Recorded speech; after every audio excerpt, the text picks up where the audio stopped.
बॉलीवुड की दिलबर girl Nora Fatehi ने जहां अपने डांसिंग स्किल से हिंदी फिल्मों में जगह बनाई, वहीं अब उनको फीफा वर्ल्ड कप में गाने का मौका भी मिला। एक कैनेडियन टैलेंट को आखिर कैसे पहले हिंदी सिनेमा और फिर दुनिया के इतने बड़े इवेंट में अपनी आवाज देने का मौका मिला, चलिए जानते हैं। फीफा वर्ल्ड कप का क्रेज सबके सर चढ़कर बोल रहा है और आपने लाइट द स्काई सॉन्ग भी सुना ही होगा, जिसमें इंडिया की डांसिंग डीवा नोरा फतेही ने जलवे बिखेरे हैं।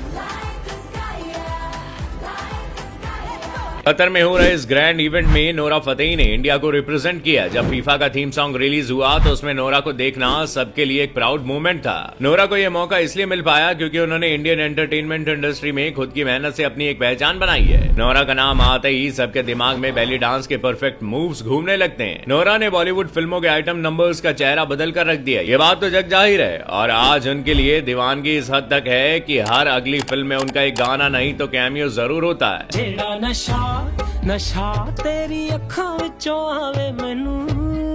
असल में इस कैनेडियन ब्यूटी को पहचान मिली दिलबर सॉन्ग से, जिसके बाद इन्हें कई एल्बम्स और गानों में मौका मिला। इतना ही नहीं, नोरा का चार्म इतना ज्यादा है कि अब वो कई डांस रियलिटी शो को होस्ट भी करती हैं, जिसमें उनके नाम कई कंट्रोवर्सी भी जुड़ी, लेकिन वो बेबाक होकर आगे बढ़ती रही। और बात कंट्रोवर्सी की करें तो नोरा का नाम इसलिए ऐसे मामलों में जोड़ दिया जाता है क्योंकि एक तो वो कनाडा की है और इन्हें कम टाइम में वो सक्सेस मिल गई जो बड़े बड़े स्टार किड्स को नहीं मिल पाई। उनकी पर्सनल लाइफ से लेकर प्रोफेशनल लाइफ में ऐसे कई भूचाल आए, यहाँ तक कि उनका नाम सुकेश चंद्रशेखर के साथ मनी लॉन्ड्रिंग केस में भी आया। रिपोर्ट्स कहती हैं कि सुकेश, जिसने पहले जैकलीन के साथ रिश्ते रखे, उसने नोरा पर भी डोरे डाले थे। उसने नोरा को करोड़ों के गिफ्ट भेजे। इस चक्कर में नोरा करीब 200 करोड़ के मनी लॉन्ड्रिंग के मामले में फंसी हुई है। वैसे आपको जानकर हैरानी होगी कि जहां आज इनकी खूबसूरती के लोग कायल हैं, वहीं एक टाइम ऐसा भी था जब इन्हें इंडस्ट्री में आने के लिए कई पापड़ बेलने पड़े, जो कि कई लोग बोलते भी हैं। कई हसीनाओं की तरह इन्हें भी कास्टिंग काउच का शिकार होना पड़ा। उन्होंने खुद ऐसा कहा कि कास्टिंग डायरेक्टर ने घर बुलाकर उनकी काफी बेइज्जती की थी। उनसे कहा गया कि तुम्हारे फिगर में कोई बात नहीं है, तुम्हारे जैसे हजारों रोज आते जाते रहते हैं। इस बात को सुनकर इनका रो रो के बुरा हाल हो गया था और नोरा ने कनाडा वापस जाने का मन बना लिया था। शायद अब वो डायरेक्टर नोरा को देखकर खुद का सिर पटक रहा होगा।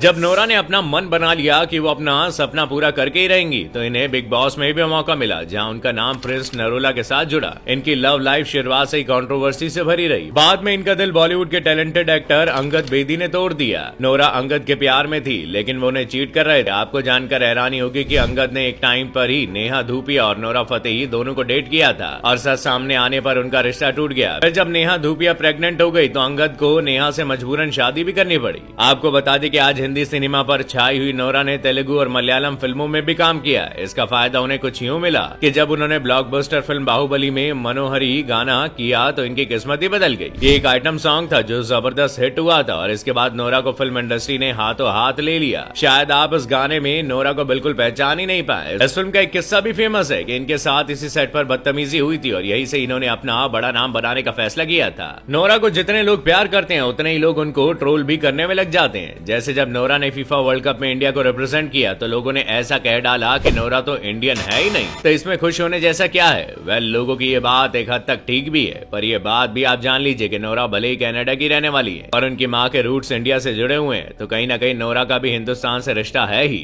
इस बात में कोई दो राय नहीं है कि नोरा ने टाइम के साथ खुद को इतने आगे बढ़ाया कि किसी गाने के हिट होने के लिए आज बस उनका नाम ही काफी है। नोरा कई फिल्मों के लिए लकी साबित हुई और कई सिंगर्स के लिए भी। उनकी जोड़ी को सबसे ज्यादा गुरु रंधावा के साथ पसंद किया गया। उन्होंने डांस मेरी रानी गाने के साथ नए रिकॉर्ड ब्रेक किए। आज कहा यह भी जाता है कि फिल्म भले ही हिट ना हो, लेकिन नोरा का गाना अच्छा खासा हिट हो जाता है। और बात करें नोरा के एजुकेशन क्वालिफिकेशन की, तो इन्होंने West View Centennial Secondary School से अपनी पढ़ाई की और फिर टोरंटो की यॉर्क यूनिवर्सिटी में एडमिशन ले लिया। कॉलेज के बाद इन्होंने मॉडलिंग करियर में कदम रखा, जिसके एक असाइनमेंट के लिए ये इंडिया आई और यही इनकी लाइफ का टर्निंग पॉइंट भी था। जब इन्हें दिलबर सॉन्ग में देखा गया तो पूरा बॉलीवुड हिल गया और इन्होंने एक नया ट्रेंड सेट कर दिया। नोरा फतेही ने सिर्फ आइटम सॉन्ग ही नहीं किए, इन्होंने मूवीज में अपनी एक्टिंग का जलवा भी बिखेरा है। इन्हें street dancer, 3D, Bhuj, the pride of India जैसी फिल्मों में भी देखा गया, जिसमें उनकी एक्टिंग को खूब पसंद भी किया गया। वही बात नोरा की फीस की करें तो एक आइटम सॉन्ग का ये कम से कम 60 लाख रुपए चार्ज करते हैं। अभी हाल ही में आई फिल्म थैंक गॉड में नोरा का गाना